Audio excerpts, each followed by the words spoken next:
Welcome back नाजरीन। मोहब्बत के दिन की मुनासबत से जिन सच्चे आशिकों से आज हम मीठी मीठी प्यारी प्यारी बातें करेंगे, मेरे ख्याल में सच्चे आशिकों की जोड़ी नंबर 1 यही है।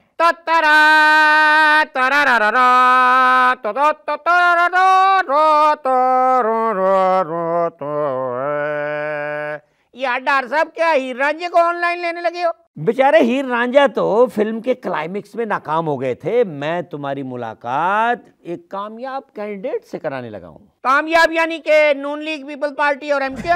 मैं लव स्टोरी की बात कर रहा हूँ और ये मुझे हॉरर फिल्म दिखा रहा है। मोहब्बत के दिन आइए बात करते हैं सच्ची और कामयाब जोड़ी नंबर 1 के साथ।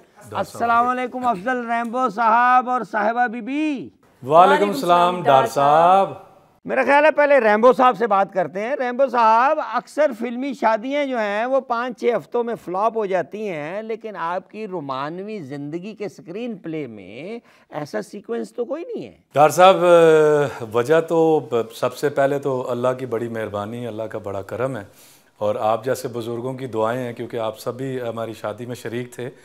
और बाकी ये बात रही कि फ्लॉप तो आम ज़िंदगी में भी हो जाती हैं, क्योंकि एक्टरों की शादियां इसलिए डिस्कस होती हैं क्योंकि वो फेमस होते हैं, वरना तो दिन में कई शादियां टूटती हैं, कई बनती हैं। तो एक्टरों के ऊपर ज़्यादा फोकस इसलिए होता है कि वो ज़्यादा हिट होते हैं, ज़्यादा नज़र आ रहे होते हैं, उनकी बात बड़ी जल्दी कैश हो जाती है। लेकिन बहुत सारी शादियां हिट भी हुई हैं, संतोष साहब की और भाभी सबिया की, मोहम्मद अली साहब की, ज़ेबा भाभी की। और मुझे ये बड़ी खुशी होती है कि जब अली ज़ेब के साथ जब रैम्बो साहिबा का नाम लिया जाता है ना, कि उसके बाद ये शादी माशाल्लाह कामयाब हुई है, तो मुझे इस बात की बड़ी खुशी होती है। साहिबा बीबी, आप ज़रा बताएं कि आप रैम्बो साहब की पर्सनैलिटी से मुतासर हो गई थी या इनकी गुर्बत पे तरस खाया आपने? जी माशाल्लाह, बहुत खूबसूरत पर्सनैलिटी है। पर्सनैलिटी की बात नहीं होती, आपका जो है इनर खूबसूरत होना चाहिए। और इनकी काफ़ी बातें ऐसी थी जो मुझे बहुत अच्छी लगी, और सच बोलते हैं, प्यार करते हैं और सिंसियर हैं, ये बातें होती हैं। एक जब भी आप अपना आइडियल देखते हैं तो पर्सनैलिटी काउंट नहीं करती, हमेशा उसकी आदत, नेचर जो है वो काउंट करती है। उसका मतलब है मेरी पर्सनैलिटी नहीं।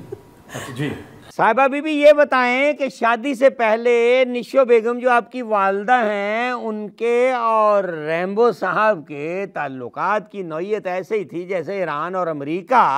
आजकल क्या हालात हैं? आती हैं कभी आपके यहाँ दौरे पे? जी बिल्कुल आती हैं और बड़ा प्यार करती हैं और बड़ी अच्छी फ्रेंडली सास हैं काफ़ी। अच्छा जी, ये बताइए कि किस साल में आपकी शादी हुई थी और अब खैर से आपके बच्चे कितने हैं? जी माशाल्लाह, मेरा बड़ा बेटा 8 साल का है जी, एहसन खान। डॉक्टर साहब, अगर मैं इस वक्त आपको अपनी शादी के बता दूं कितने साल गुजर गए हैं, तो इस तरह लोग हिसाब लगा के तो वो तो मेरी उम्र तक पहुंच जाएंगे कि ये तो 72 हो गया जी हूँ। तो इसलिए मैं अभी चाहता हूं कि अभी शादी के साल ना ही बताएं, बस माशाल्लाह हो गई है, कामयाब है। और जिनको याद नहीं हुण तुसीं उन्होंने याद करवाना चाहते हो डॉक्टर साहब? अफजल साहब, आपके बच्चे तो माशाल्लाह बड़े हो गए हैं, और उधर देखें ना आप, रीमा, मीरा, रेशम और दीगर फनकाराएँ जो हैं वो तो अभी तक बालिग नहीं हुई। ज़रा ये बताएं रैम्बो साहब कि आपकी ये जो साथी फनकाराएँ हैं, इन्होंने उम्र ना बढ़ने का क्या स्टे ले रखा है? आपने पता किया डॉक्टर साहब कि वो बालिग हुई हैं कि नहीं हुई? आप तक रिपोर्ट पहुँची है, हमें तो नहीं पता। आपको पता है कुछ? मुझे, मेरी तो सारी फ्रेंड्स हैं और एज मेरा नहीं ख्याल कि किसी ने अपने आप को टीनेजर कहा हो, ऐसी कोई बात नहीं है। लेकिन सब कह रही हैं, इन तीनों में से अगर आप रीमा, मीरा और रेशम का नाम ले रहे हैं, तो कह रही हैं कि शायद इंशाल्लाह अगले साल तक वो भी शादी कर लें। डॉक्टर साहब, शादी लेट हो सकती है लेकिन वो बालिग तो हैं माशाल्लाह तीनों। अफजल साहब, साहिबा बीबी से शादी के बाद आपकी ज़िंदगी में क्या तब्दीली आई? डॉक्टर साहब, रहमत बन के आती है तो होगी, लेकिन रहमत बन के आई है माशाल्लाह और अल्हम्दुलिल्लाह। और आपको तो पता ही है मैंने सफ़र कहाँ से शुरू किया और मेरी शादी हुई। बड़ी अच्छी बीवी अल्लाह ने मुझे दी, मेरे बड़े अच्छे नसीब हैं और बड़े अच्छे बच्चे, खूबसूरत प्यारे, बड़ी अच्छी जगह पे घर, तो ये सब बीवी के नसीबों का ही है। रैम्बो साहब और साहिबा बीबी, अब डार्लिंग आपसे चंद फास्ट फॉरवर्ड सवाल करेंगे। आओ भी डार्लिंग। रैम्बो साहब, अगर साहिबा बीबी से आपकी शादी ना होती तो दूसरी ऑप्शन आपके पास क्या थी? Tell me. आपस में है, किसी को नहीं बताऊंगा। दूसरी ऑप्शन भी यही थी और तीसरी भी यही थी। ना होती तो मैं बस देखे ना, नहीं होने वाली थी ना, आपको तो पता ही है डार्लिंग कि ये शादी नहीं होने वाली थी, करवा दी ना, हो गई अल्लाह के फजल से। ना भी होती तो फिर भी यही होनी थी। साहिबा बीबी, अगर रैम्बो साहब जो हैं ये गुस्से में हो तो क्या करते हैं, बताएं, हम दोनों में बात रहेगी, किसी को नहीं बताऊंगा। ये गुस्से में हो तो वैसे गुस्सा इतना ज़्यादा नहीं चढ़ता, लेकिन अगर गुस्सा चढ़ जाए इनको तो फिर कोई ना कोई चीज़ तोड़ देते हैं। जो भी कोई कुछ पास पड़ा हो ना, तो मैं अक्सर ऐसा करती हूँ कि पास ज़रा सस्ती वाली चीज़ें रख देती हूँ, ताकि टीवी शीवी, अच्छा मोबाइल, वो ज़रा दूर कर देती हूँ। दोनों ये बताएं कि आप में से बुरा सिंगर कौन है? मैं। डार्लिंग देखें उन्होंने कितने इंसाफ से अपना नाम ले लिया है। और मैं डार्लिंग आपको ये बात बताता चलूँ, आपको शायद पता ना हो कि इन्होंने 60 के करीब फिल्में की हैं, उसमें तकरीबन हर फिल्म में 2 या 3 गाने होंगे, 130, 40, 50 गाने बनते हैं। इन्होंने पिक्चराइज कराए हैं, लिपसिंग कराई हैं, लेकिन हमारी शादी को इतना अरसा हो गया, शादी से पहले हम 3-4 साल काम करते रहे हैं, मैंने इनको आम जिंदगी में गुनगुनाते हुए आज तक नहीं सुना। और एक दफ़ा मैंने शर्त लगाई 50,000 रुपये का गिफ्ट लेके दूंगा, मुझे गुनगुना के बता दो, लेकिन ये जने की बच्ची नहीं गुनगुनाई डार्लिंग। साहिबा बीबी, आप ये बताएं कि अफजल साहब जो हैं अच्छे खामिद हैं या अच्छे बाप हैं या अच्छे एक्टर हैं? ये तो आपने मुझे काफ़ी मुश्किल में डाल दिया, क्योंकि एक्टर जैसे हैं ये तो आप सब लोग जानते हैं। तो बाप और हस्बैंड में से मेरा ख्याल है, मैं तो अपना ही कहूँगी, हस्बैंड बहुत अच्छे हैं, और लेकिन अगर आप बच्चों से पूछे तो बाप भी बहुत अच्छे हैं। अफजल साहब, आमतौर पर ये देखने में आया है कि ये कॉमेडियंस जितने हैं ना आम जिंदगी में बड़े सड़ियल होते हैं, कि आप भी इसी टाइप के हैं? डार्लिंग, मेरे पास एडवांटेज है कि मैं सिर्फ कॉमेडियन नहीं हूँ, मैं कॉमेडी एक्टर हूँ, कॉमेडी हीरो भी हूँ, तो मेरे पास काफ़ी मार्जिन है। मैं इसलिए उनसे ज़रा डिफरेंट हूँ। मैं घर में भी नॉर्मल ही रहता हूँ, ना सड़ियल हूँ और ना बहुत ज़्यादा हर वक्त हंसता रहता हूँ, ना हर वक्त हंसाता रहता हूँ।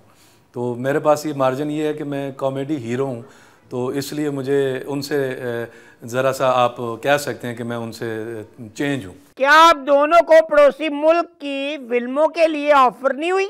जी नहीं, कभी, बिल्कुल ज़िंदगी में कभी नहीं आई। और सच बोलना चाहिए, सबको ही सच बोलना चाहिए। कभी नहीं ऐसा हुआ पड़ोसी मुल्क से। खैर, इन्हें तो बहुत ज़्यादा ख़िलाफ़ हैं कि उनका जो भी हमारे मुख्तलिफ़ चैनल्स पे काम चलता है, अगर उनका चलता है तो हमारा भी वहाँ पे चलना चाहिए, इक्वली करना चाहिए ना। जो भी आप अपना कंटेंट दिखा रहे हैं, तो जितना उनका चलता है हमारा भी वहाँ पे चलना चाहिए। रैम्बो साहब, क्या वैलेंटाइन डे पे साहिबा बीबी आपको फूल पेश करती हैं?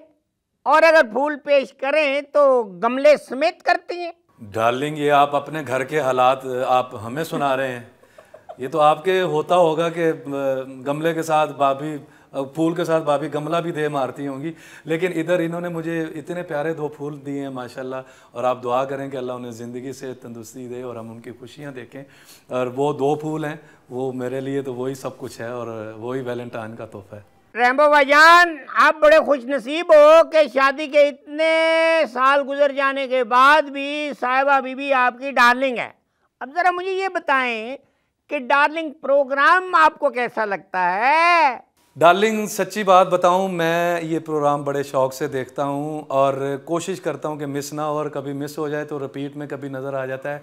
फिर डार्लिंग, जो आपकी जुगनी है और जो आप गाना भी उसमें करते हैं ना, वो बड़ा कमाल होता है। और मेरे वालिद साहब, मैं आपको बताऊं कि वो स्पेशल आपका शो डार्लिंग मिस नहीं करते, वो बहुत शौक़ से देखते हैं। मुझे बहुत अच्छा लगता है और बहुत अच्छा प्रोग्राम है, बड़े शौक़ से देखा जाता है और एंटरटेनिंग प्रोग्राम है। कभी ऐसे भी हुआ है कि वैलेंटाइन डे आप दोनों को भूल गया हो? नहीं, ऐसा नहीं है, क्योंकि अब तो चैनल्स इतने ज़्यादा हैं और फिर बाहर से गुजरें तो वो रेड बैलून्स और पता नहीं गिफ्ट्स वगैरह लगे होते हैं, कार्ड्स। अब तो बाकायदा सेलिब्रेट किया जाता है। कुछ साल पहले ये इतना फैशन नहीं था, तो अब तो भूल कोई भी नहीं सकता। डार्लिंग, ये दिन तो कोई नहीं भूलता। वैलेंटाइन हो गया, मदर डे, फादर डे, फलाना डे, नीला डे, पीला डे, लाल डे, ये तो बड़े हिट हो गए हैं। हमारी यंग जनरेशन इनके लिए पागल है। अफसोस की बात ये है कि जो इस्लामी रातें और इस्लामी बाबरकत दिन हैं, वो हमारी जनरेशन को याद नहीं रहते। और ये मैं दावे से कह सकता हूँ और जिस तरह मीडिया, मैं आपके थ्रू से डालने की बात करता जाऊं कि मीडिया जिस तरह इन दिनों को उजागर करता है, 10 दिन पहले से याद दिलाना शुरू कर देता है, इसी तरह हमारे इस्लामी रातें, इस्लामी दिन बहुत सारे इतने बाबरकत हैं जिनका हमारी यंग जनरेशन को नहीं पता। आप अपने प्रोग्राम में या अपने प्रोग्राम के वसीले से, वसातत से जो है वो दूसरे चैनलों को भी ये कहें कि इसके ऊपर भी ध्यान दिया करें, ताकि हमारे मज़हब के बारे में भी हमारी यंग जनरेशन को पता होना चाहिए। अफजल साहब, आपका बहुत शुक्रिया कि आप मेरे प्रोग्राम में आए, बमाए अहलो अयाल, बड़ा शुक्रिया। रेम्बो साहब और साहिबा बीबी, मोहब्बत के इस दिन आप दोनों का बहुत शुक्रिया कि आप मेरे प्रोग्राम में आए। अल्लाह आपको कामयाबियाँ दे, अपने बच्चों के सर पे सलामत रखे। जी, आपका भी बहुत बहुत शुक्रिया और हमारी दुआएं आपके साथ हैं कि आपका प्रोग्राम इसी तरह इस चैनल को 4 चांद लगाता रहे। बस आप दोनों बस अन्नी मचा कर रखें जिस तरह मचाई हुई है। दोनों के साथ हमारी दुआएं हैं, खुशियां बांटते रहें, हंसते वसते रहो। नाजरीन, वक्फे का वक्त हुआ चाहता है, मिलते हैं मोहब्बत भरे वक्फे के बाद। What's my name? What's my name? I am PM Yusuf रजा गिलानी, मेरी सियासत मेरी हुकूमत किसी हाथ ना आनी।